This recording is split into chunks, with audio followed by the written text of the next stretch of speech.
Hi friends, సొరకాయతో వడలు ఎలా చేసుకోవాలో చూపిస్తానండి. సొరకాయ వడలు చాలా బాగుంటాయి, సూపర్గా ఉంటుంది.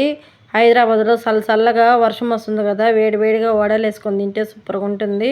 ఇప్పుడు నేను ముందుగానే 4 టేబుల్ స్పూన్లు పెసరపప్పు నానబెట్టుకున్నాను. 1 గంటకు ముందు కరివేపాకు సన్నగా కట్ చేసుకున్నాను. సొరకాయ పొట్టు తీసేసుకున్నాను పైన అంతా కూడా.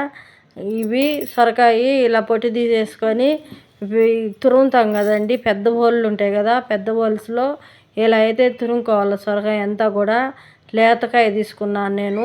ఎక్కువ గింజలు అనేది ఉండకూడదు, దీనికి గింజ లేకుండా ఉండేదే తీసుకోవాలండి, లేతకాయ సొరకాయ. ఇప్పుడు మిక్సీ జార్ పెట్టుకొని జీలకర్ర వచ్చి 1 టేబుల్ స్పూను, పచ్చిమిర్చి వచ్చి 4-5 పచ్చిమిర్చి, అల్లం ముక్క, చిన్న అల్లం ముక్క. ఈ మిక్సీ మెత్తగా పట్టకూడదు, కచ్చా పట్టుకోవాలా. ఇలా మిక్సీ పట్టుకున్నటివి ఈ పక్కన పెట్టేసుకొని ఆనియన్స్ కట్ చేసుకున్నాం కదండి, ఆ ఆనియన్స్, కరివేపాకు, పెసరపప్పు మనం ముందుగానే నానబెట్టుకోండి. నేను పెసరపప్పు ఈ మిక్సీ పెట్టినటివి. ఇది బీప్ పిండి అండి, ఈ కప్పుతో 2 కప్పులు పోసాను బీప్ పిండి. సాల్టు సరిపోకపోతే బీప్ పిండి మళ్ళీ కూడా కొంచెం కొంచెం వేసుకుంటూ కలుపుకోవాలా.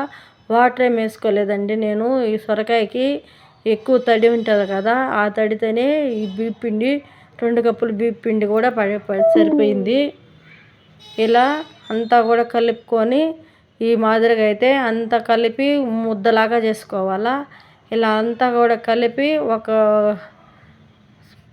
ఈ విధంగా అయితే కలుపుకోవాలండి. చూడండి, ఈ వీడియోలో చూపిస్తున్నాను కదా, ఈ విధంగా అయితే కలుపుకొని అంతా వాటిగా పెట్టుకొని మూత పెట్టుకోవాలి. అర్ధగంట నానాలా. అర్ధగంట తర్వాత మనము వడ అనేది చేసుకోవాలా.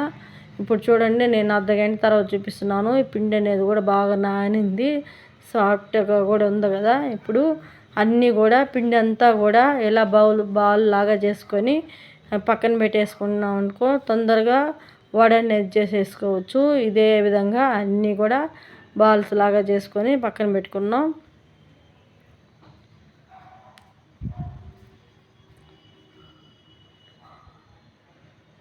క్లాత్ ఉంటుంది కదండి, నేను వైట్ క్లాత్ తీసుకున్నాను. క్లాత్ మీద చేస్తున్నాను.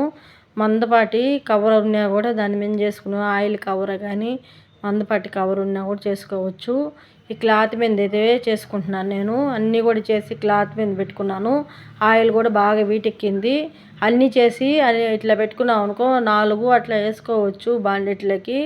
అన్నీ కూడా ఈ విధంగా అయితే ఫ్రై చేసుకోవాలా. సూపర్గా ఉంటాయండి ఈ సొరకాయతో వడలు. మీరు కూడా ఒకసారి ట్రై చేయండి.